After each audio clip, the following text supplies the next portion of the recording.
Hey everybody, my name is Mike with Broadweigh. Thanks for joining us today. In today's video, we're going to talk you through the Broadweigh Toolkit, how to pair to a load cell, and what we're going to do going through that. So thanks for joining us today, and let's follow along. All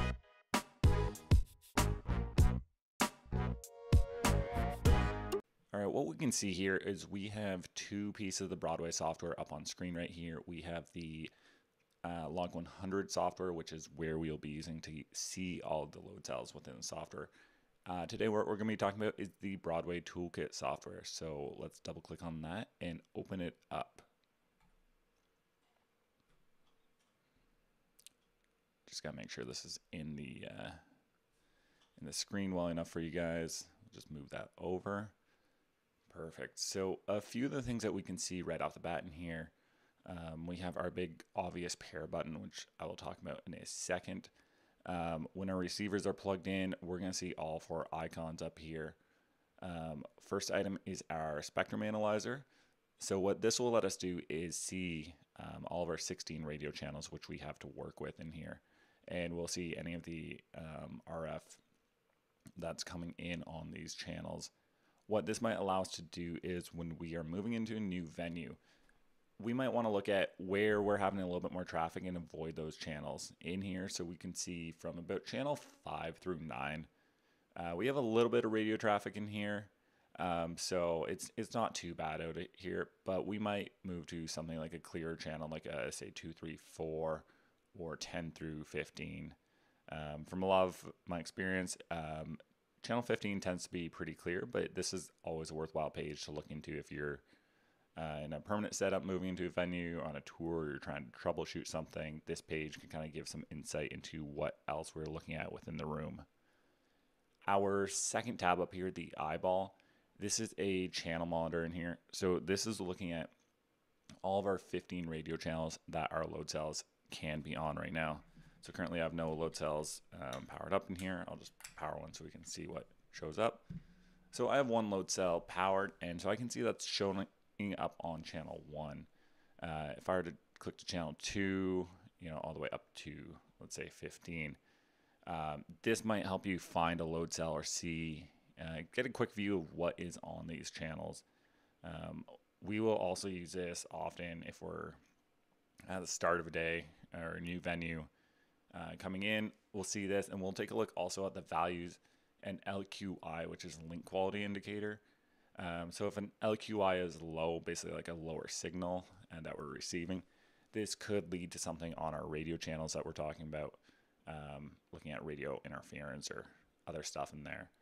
We'll see our transmit rate, and I'll also be looking at the value that we're outputting to see if between, say, hot and cold environments, we might need to re-zero a load cell in here. If you are using group keys, you will have another item that shows up here that will allow you to move all the load cells using your group key. So you'll see that here. You can start a log. You can also click like wake all, clear list. That will just refresh a list. You will see load cells that have batteries in them which are asleep. They will show up here.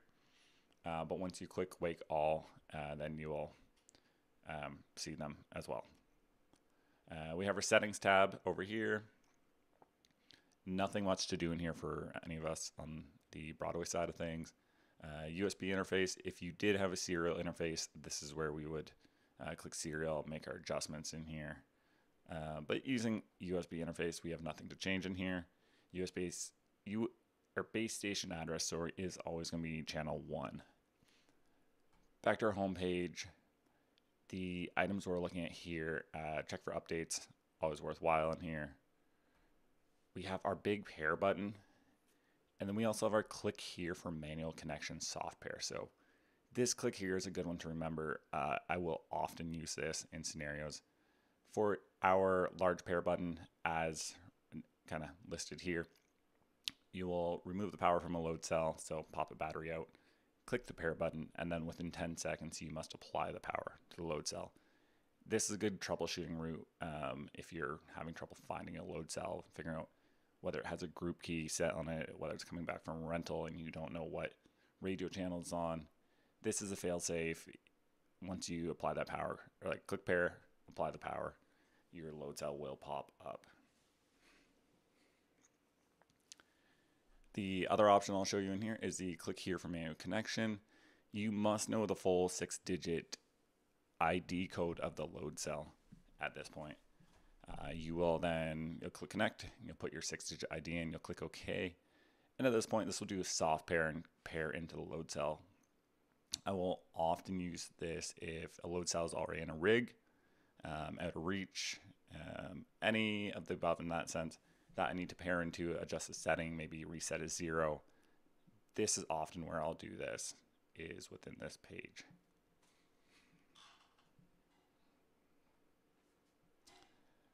So coming back to the home page, I have a load cell with me over here. It is one of the 3/4 inch twist link cells. So we're gonna go into what's happening on when we click the pair button. So I popped one battery out of the load cell in here. I'm gonna click the pair button, and I'm gonna apply the battery right now. We'll identify the module, and now we're within the toolkit. There are 2 modes that we'll see within the toolkit. So currently we are in the simple mode. So from our homes, sorry, I'll go pop myself out of there.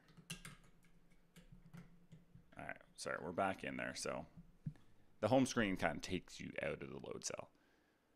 We're back in here, so we can see obviously ID, model, firmware, name, calibration date, peak value measured on this. So this might be worthwhile if you had cells out on rental, and just to check that to make sure that they weren't overloaded should you need to send that in and get those rechecked.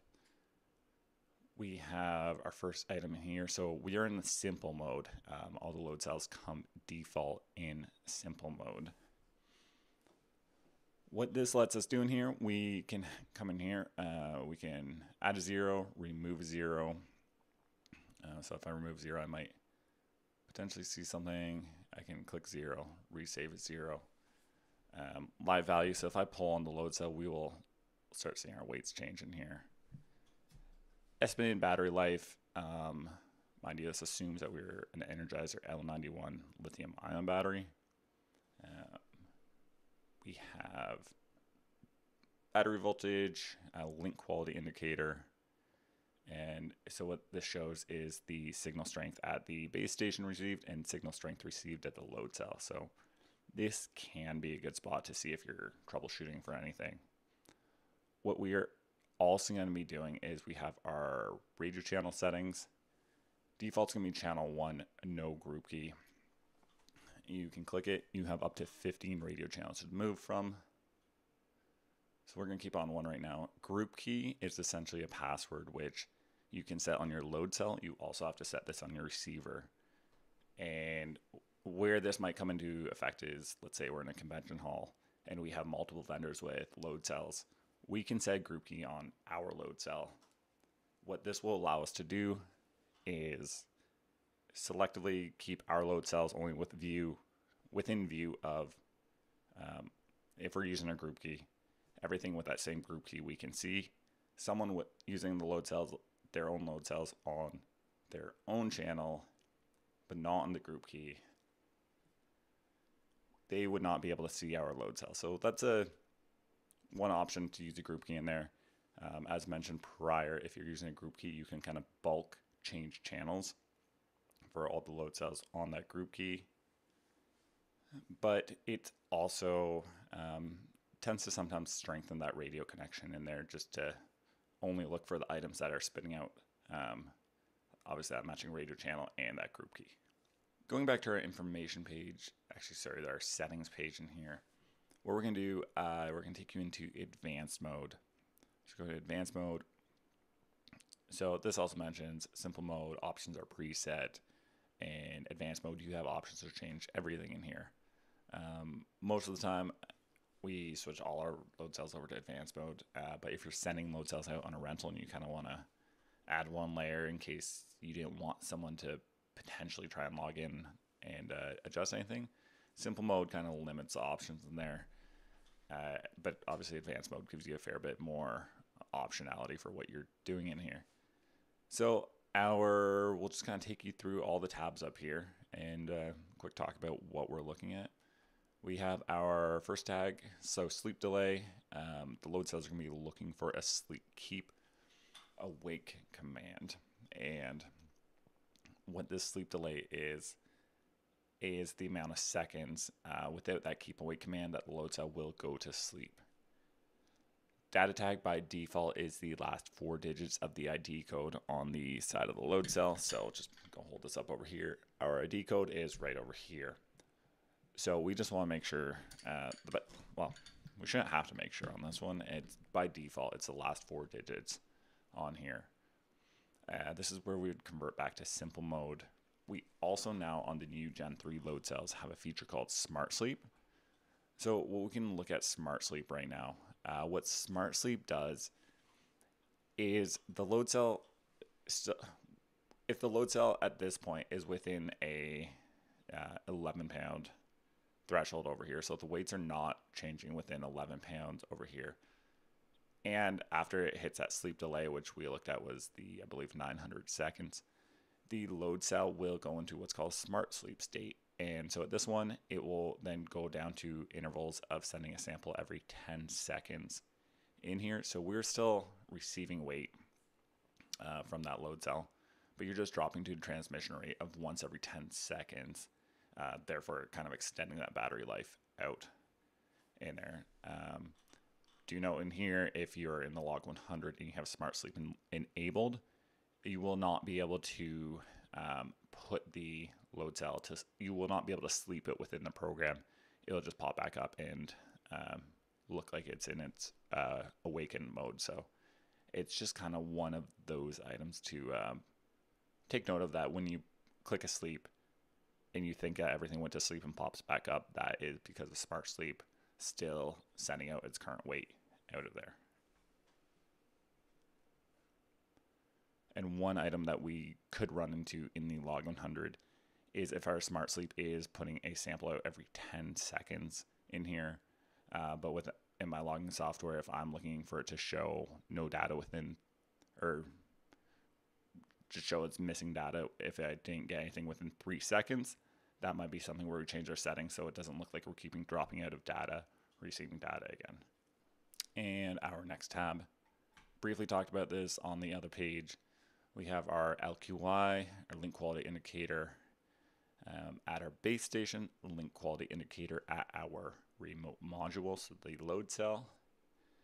Our battery voltage, low battery level right now is currently set to 2.7 volts. I'll come back to that topic in 1 second. Our advanced page in here will just show a few other values in here. Not a fair bit that we have to be concerned with, but should you need to see this, this is where you'll find all this information. As mentioned, we're going to come back to this low battery level. So in our data rate page in here, this is where we will change our transmit intervals. So right now, 1000 milliseconds is 1 second. So that is 1 sample per second. Quite often, busy environments might do it 3 samples per second. So that'd be every 333 milliseconds. The sample time is, it's taking a 5 millisecond sample and it's sending it every 333 milliseconds. Default, that's 5. For the most part, you should not need to change that. Low power mode, often keep that default on. Between samples, the load cell slightly goes to sleep in here, so it says it semi-sleeps in here, but we will keep that on. What we'll be able to see back in our battery life guide in here is any of our changing that we're doing to our transmit intervals will affect our estimated battery life in here. So we can take this in here, and currently by the default, it shows settings based off the Energizer L91, which is the Energizer lithium-ion battery. Quite often, if we're using just like a standard Duracell Pro Cell, something similar to that, this will be our item in here. Probably the Duracell LR6. So when I change this, it'll ask me that should have a low battery level set to 2.2 volts. And on the other page, I mentioned it was 2.7. So I'll let this say okay. And so that's just a good note to keep in mind of what batteries you're using in there, because that will change what our low battery level should be for that battery. And in here right now, based on these settings, 5-second sample time, at 24 hours a day, I have about 21 days. And I mean, just for reference in here, let's cut that in half. Let's do it. Take a look at a 12-hour day, which might be a full day of running the load cells. So we're 1 month, 11 days in here. So this kind of gives you a good idea based on your transmit intervals, how long you're in realistically using the load cells. You know, let's say on a tour, let's say you had 6 hours in the morning, 2 hours in the loadout. Let's say guess at 8 hours. This kind of brings us back into closer to a 2-month battery life. We're going to have the 0 tab in here. First, I will bump over. I'm going to move to the units, our little ruler tab. This is pretty straightforward. We're going to have our output units. Default come in kilograms. Most of North America, we're going to be moving to pounds. The next tab over, we're going to come to our 0 settings. So this is a neat feature in here we have called the 0 indication band. What the 0 indication band is essentially a mask on the load cell. So up to 11 pounds over here, and we have the 11 decimal places because of like a kilogram conversion. So up to 11 pounds, the load cell is going to be showing as 0. When I hit 11.1 pounds and above, and you'll see just from the output as I slowly pull on it, we'll have it, straight zeros, and then we hit 11 and onward. If I did 0 in here, what we'll be seeing right now is our output value. We see this fluctuation in here. It's kind of nicer to, when you have a screen and you have nothing hanging on the load cells, to not be seeing these fluctuating weights in here and just see zeros across the board. So quite often, put a value in here, let's say 10 pounds. We'll see 10 pounds. We'll see 0 on the board until we load past 10 pounds. If I just take this out again, it's pretty normal to see a fluctuation just a little bit in here. So the fluctuation's normal. If you're moving between hot and cold environments, in a winter environment, outdoors, indoors, give your load cell some time to settle to temperature and kind of adapt to the new temperature. Because of the contraction or expansion of the metal, we might see a different output value. So that's the time to let the load cell settle. If we see fluctuation weight, whether it's even like 20, 30 pounds, we can come in here, apply system 0. It's going to make sure you have nothing on the load cell. And then we will come in here. We have a 0. Let's put the 10 pounds back on here. Perfect. So that's popped in there. And we can see we have nothing. I pull in the load cell, and then we'll have now 10 pounds and above. We already talked about units. Radio settings on simple mode we talked about as well. One other item I'm going to mention in here is if I click my advanced tab at the bottom, I'm going to see a repeater subgroup option. What the repeater subgroup option is if we're using a repeater and we only want to repeat one load cell in the group of the load cells we're using, we'd put the load cell and the repeater on subgroup, let's say 1. And we have options from 0 through 3. So 0 is off, and then 1, 2, or 3. Do keep in mind if we're using a repeater, it's repeating all the radio traffic that it's receiving. We have, when we're considering up to on our transmit intervals and our samples per second, we have about 200 samples of bandwidth per second on each radio channel. And so that's kind of a consideration whether we had one load cell sampling at 200 times per second, or we had 100 load cells sampling at 2 times per second. And so because of that bandwidth consideration, we have to be mindful when we're using a repeater in here, because if we had, say, the 100 load cells at 2 samples a second, and we had a repeater without a subgroup, we're going to be trying to repeat all of the information here, trying to put 400 samples per second within the venue when we only need to repeat, let's say, 1 load cell. Next option in here is our save and restore. Pretty simple to what we'd expect in here. So we have save. I can come in here, click save the data for that load cell. So I'll write that and I'll take a file, and that just put it on my desktop in here. So we can see we have a file in here. If you had a new load cell, and often I'll use this for if I'm setting up larger shows, whether it's sales or rentals, we will save one file for the configuration settings that we want. So that's going to be saving everything from our sleep delay, transmit intervals, radio channels, group keys, output values. We'll save that to a file. We'll come in here, restore, and each consecutive load cell, we'll just restore that the data back onto it. And then one thing to keep in mind when we are restoring back onto the load cell, if I'm not using the same file from the load cell it came on, it will ask me, do you want to restore the data tag? And so it's because it's copying this data tag. Do you want to restore that on your new load cell? Typically the answer will be no, because each data tag is unique to the load cell, and you don't want one generic data tag on all of them, because this is what we are referencing in the Log100 software. That pretty much wraps up our overview of the toolkit in here. Going back to our information page, just our full overview of the load cell and the items in here. Back to our home page. So this pretty much wraps up what we're looking at in the Broadweigh Toolkit. It's pretty basic once you kind of go through the steps in here of what we're looking at. If you have any questions, feel free to send us an email. Thanks for watching. Like us on Instagram. Follow our videos on YouTube. We're going to be trying to get more of those out. And thanks for joining us today.